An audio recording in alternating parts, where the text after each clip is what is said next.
हाय।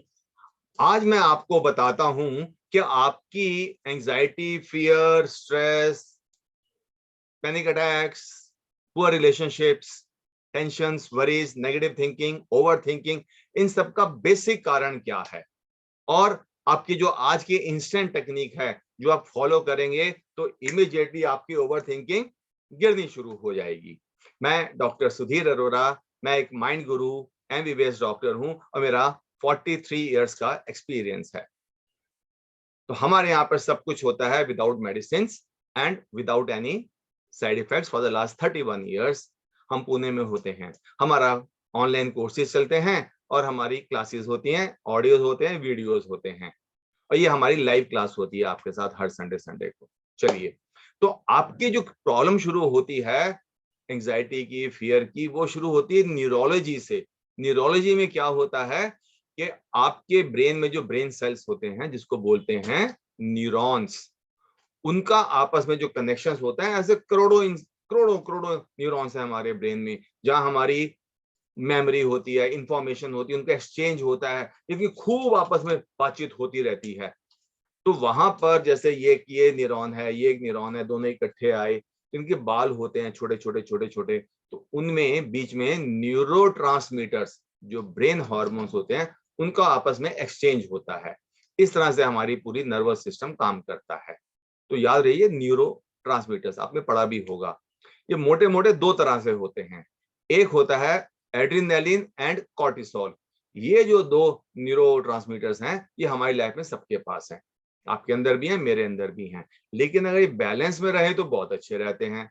अगर ये बहुत कम हो जाए तो हम बिल्कुल डल हो जाते हैं, काम करने का दिल ही नहीं करता, लाइफ बड़ी ढिल्ली ढाली हो जाती है।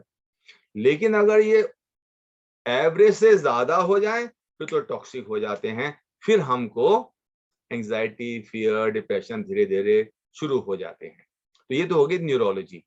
अब न्यूरोलॉजी का असर पड़ता है हमारी साइकोलॉजी पे, यानी कि हमारे माइंड पे। देखिए, माइंड हमारा सॉफ्टवेयर है, जैसे कंप्यूटर में होता है ना, और जो न्यूरोलॉजी है वो हमारा हार्डवेयर है। यानी कि बॉडी हमारा हार्डवेयर है और साइकोलॉजी, हमारा माइंड हमारा सॉफ्टवेयर है। दोनों की जरूरत है। तो न्यूरोलॉजी में शुरू हुआ तो हमारी साइकोलॉजी में इम्बैलेंस हो जाता है। फिर हमको गलत थॉट्स आनी शुरू हो जाती हैं, ओवर थिंकिंग शुरू हो जाती है। जैसे मैंने आपको बताया ना, एसओएस होता है, सैड, ओवर थिंकिंग, सीरियस, ये साइकिल शुरू हो जाती है हमारी लाइफ में। थोड़ा बहुत होता है तो हम कहते हैं मूड ऑफ है, कल ठीक हो जाएगा, हो भी जाता है। लेकिन जब ये बढ़ जाए, क्योंकि एड्रेनालिन, कॉर्टिसोल बहुत टॉक्सिक हो गए हैं, तो फिर हमारी एंजाइटी, फियर, डिप्रेशन, ये सब शुरू हो जाता है। अच्छा, तो ये तो हो गया एंजाइटी हार्मोन्स या स्ट्रेस हार्मोन। इनका बिल्कुल ऑपोजिट होता है, चार हार्मोन्स होते हैं जिनको बोलते हैं डोज, DOSE। DOSE पहला होता है डोपामीन। डोपामीन जो है, ये हमको लाइफ में एक्साइटमेंट देता है, एक किक देता है, मजा आता है जिंदगी जीने का, काम करने का, गोल्स अचीव करने का, और लाइफ में मजा आ गया आज तो। ये डोपामीन की वजह से होता है। अगर हमारा डोपामीन कम हो जाए तो फिर हमसे कुछ भी नहीं होता, मजा नहीं आता, काम करने का दिल नहीं करता, बस पड़े रहो कोने में, ठीक है, कुछ कट गई है, कुछ कट जाएगी। फिर ऐसा हो जाता है क्योंकि डोपामीन हमारा नीचे आ गया है। दूसरा होता है ऑक्सीटोसिन, नंबर 2। ऑक्सीटोसिन हमारा लव हार्मोन है, हमारा बॉन्डिंग हार्मोन है, हमारे रिलेशनशिप बनाता है, हमारी ट्रस्ट बनाता है। तो love can be romantic love, माँ बाप का प्यार, बहन भाई का प्यार, दोस्तों का प्यार, साथियों का प्यार, प्यार कोई भी फॉर्म में हो, वो जो लव हार्मोन है, बॉन्डिंग हार्मोन, ऑक्सीटोसिन होता है।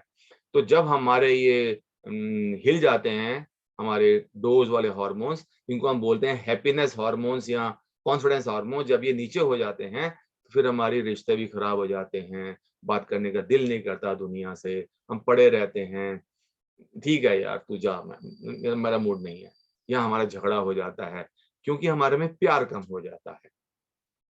तीसरा आया फिर एस, सेरोटोनिन। सेरोटोनिन जो है, ये हमारी लाइफ में खुशियां देता है, छोटी छोटी छोटी छोटी छोटी छोटी। लाइफ अच्छी लगती है, नई खरीदी चीज, हमने आज बाहर खाना खाया, छोटी छोटी बातें, एक नई शर्ट ली, इस तरह से। तो जब सेरोटोनिन कम हो जाता है तो फिर हमारी लाइफ ऐसी तैसी हो जाती है, जिसे कहते हैं ना वाट लग गई। फिर एंजाइटी शुरू होती है, फिर डिप्रेशन शुरू होता है, बड़ा कुछ शुरू होता है। चौथा हो गया एंडोर्फिन्स। एंडोर्फिन्स हमारी लाइफ में हमको थोड़ी चुस्ती देते हैं, जो दर्दे वर्दे होती है ना काम करने से, थकावट में, वो खत्म कर देते हैं। उनका बेसिक रोल ये होता है। तो 4 हार्मोन्स हो गए। तो dopamine, oxytocin, serotonin and endorphins, ये चारों भाई बहन है, इकट्ठे रहते हैं। अब आपने बच्चों में देखा होगा एक सी सॉ होता है, एक पट्टा ऊपर एक पट्टा नीचे, ये ऊपर तो ये नीचे, ये ऊपर तो ये नीचे। बिल्कुल इसी तरह से आप ये समझिए कि ये आपका एड्रेनलिन, कोर्टिसोल है, स्ट्रेस हार्मोन्स, एंजाइटी हार्मोन्स, और ये हमारे क्या हैं, डोज हार्मोन्स, जो हमको कॉन्फिडेंस देते हैं, खुशियां देते हैं। ये हमारे कम हो गए हैं, ये बढ़ गए हैं। बिल्कुल लेके सी सॉ बच्चों का नहीं होता, गार्डन में बच्चे खेलते रहते हैं, वही चीज है। सिर्फ 2 चीजें होती हैं, तो हमको इसको नीचे लाना है, इसको ऊपर लाना है, बस लाइफ में खुशियां वापस आ जाती हैं, एंग्जाइटी खत्म हो जाती है। तो दवाइयों का भी यही रोल होता है, लेकिन उसके साइड इफेक्ट्स हो जाते हैं। और आप कब तक दवाइयां खा लेंगे भाई? महीना खा लेंगे, ठीक बात है, 2 महीने खा लेंगे। आप 2 साल, 20 साल, 30 साल तो नहीं खा सकते ना। तो अपने पे काम करके हमको खुद ही अपनी आत्मशक्ति के साथ, माइंड पावर के साथ अपने डोज को, चारों हार्मोन्स को बढ़ाना होता है। वही आपने सीखना होता है कैसे करना है, ठीक है। तो उसके लिए हमारा क्या हो गया, साइकोलॉजी और न्यूरोलॉजी। अब जब ये दोनों हिल जाते हैं, इम्बैलेंस हो जाते हैं, तो हमारी थर्ड चीज जो है फिजियोलॉजी। फिजियोलॉजी का मतलब क्या है, हमारी बॉडी के सारे ऑर्गन्स हैं, बोन्स हैं, मसल्स हैं, अंदर के ऑर्गन्स हैं, ये सब इम्बैलेंस में आ जाते हैं, इनके फंक्शंस खराब होने शुरू हो जाते हैं। फिर डॉक्टर आपसे क्या कहते हैं, ये टेस्ट कराओ, वो टेस्ट कराओ, थायराइड फंक्शन कराओ, इंसुलिन कराओ, शुगर टेस्ट कराओ, कोलेस्ट्रॉल कराओ, हार्ट में प्रॉब्लम है, लंग्स में, 50 बातें होती हैं। तो क्या हो गया, आपकी फिजियोलॉजी डिस्टर्ब हो गई। जब फिजियोलॉजी डिस्टर्ब होती है तो फिर क्या होता है, ध्यान से सुनिए आप, dis ease of the mind. Mind की जो खलबली है ना, dis ease, it becomes a dis plus ease, disease of the body. यानी कि बात बढ़ गई है, तो अब इसकी बॉडी पे असर होना शुरू हो गया है, हमारा हार्डवेयर खराब होना शुरू हो गया शरीर का, तो फिर हमको अलग अलग बीमारियां आ जाती हैं। So disease of the mind leads to a disease of the body या डिजीजीज ऑफ द बॉडी। समझे आप? अब ये तीनों तो आपके अंदर है, नजर नहीं आ रहा किसी को। जब ये पूरा इंबैलेंस हो जाता है तो फिर आपकी सोशियोलॉजी में फर्क पड़ता है।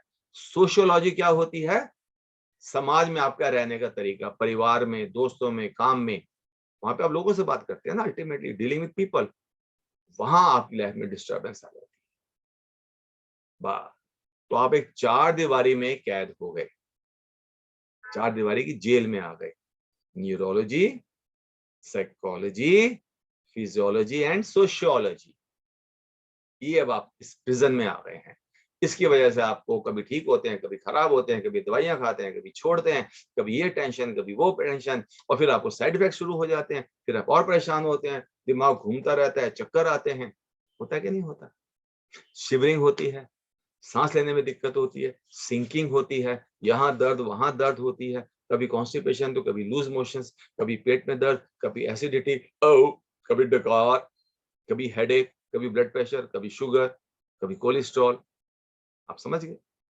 फिर एमआरआई कराओ, फिर सीटी स्कैन कराओ, बड़ा कुछ है करवाने को, एक्सरे, ईसीजी तो नॉर्मल चीज हो गई, करवाते रहो कराते रहो, क्योंकि अब डिजीजेस शुरू हो गए हैं और आप एक कैद में आ गए हैं। जैसे 4 कमरे की एक, 4 दीवार, 4 वॉल्स की एक कमरा बन गया, जिसमें आप जेल में आ गए हैं।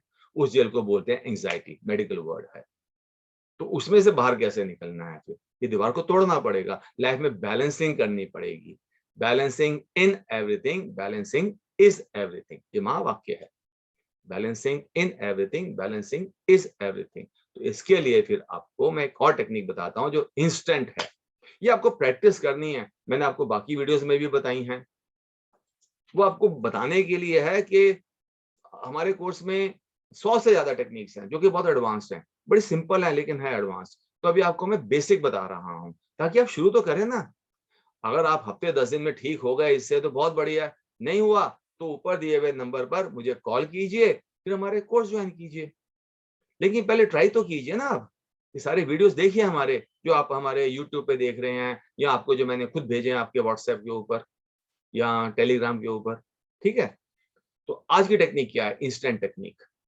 इंस्टेंट टेक्निक है आवाज नहीं निकालनी अगर पब्लिक में है, और अगर आप अकेले हैं तो आवाज भी निकाल सकते हैं, वो है साइलेंट लाफ्टर। पेट अंदर बाहर जाना चाहिए। जैसे कि मेरा पेट है, मैं आपको दिखाऊं, मेरा पेट मुश्किल हो जाएगा दिखाना, लेकिन आप समझ रहे ना, मेरा पेट अंदर बाहर हो रहा है, ऐसे ऐसे ऐसे ऐसे। यहां से नहीं हंसना, पेट से हंसना है, जिसे बोलते हैं बेली लाफ्टर। आपका दिल नहीं करेगा, मैं मानता हूं आपका दिल नहीं करेगा, छोड़ो इससे क्या होने वाला है, मेरी प्रॉब्लम बहुत ज्यादा है, मैं मानता हूं। लेकिन मैडम, लेकिन भाई साहब, शुरू तो करना पड़ेगा ना किसी दिन। अब हम लोअर केजेस शुरू करेंगे, फिर अपर केजी में जाएंगे, फिर फर्स्ट में, सेकंड में, थर्ड में जाएंगे, ऐसे ही होगा ना एजुकेशन सारी। तो बॉडी में भी ऐसे ही है, किसी दिन तो शुरू करना पड़ेगा, नहीं तो ऐसे परेशान रहेंगे लाइफ में, कीचड़ में रहेंगे। एक खड्डे में गिर गई है जिंदगी, उसमें से बाहर निकलना है ना, है क्या नहीं है? लाइफ में जो रुकावट आ गई है, स्टैग्नेशन आ गई है, कीचड़ में जिंदगी आ गई है, उससे बाहर निकलना है ना। इसलिए आप ये वीडियो देख रहे हैं अभी तक, ये तो कब के छोड़ चुके होते हैं आप। अब यहाँ तक कैसे पहुंचे हैं? क्योंकि अब ठीक होना चाहते हैं, without medicine, without side effects, है ना। तो साइलेंट लाफ्टर। फिर रुकिए, फिर रुकिए, अपने को टॉर्चर नहीं करना, आराम से वेट कीजिए, थोड़ा सा आराम से सांस लीजिए, फिर दोबारा। अगर अकेले हैं तो। Wait, wait. जैसे मैं गाड़ी चलाता हूँ, गाड़ी चला रहा हूँ, मैडम को तो पता है, घर वालों को तो पता ही है, फिर हम क्या करते हैं?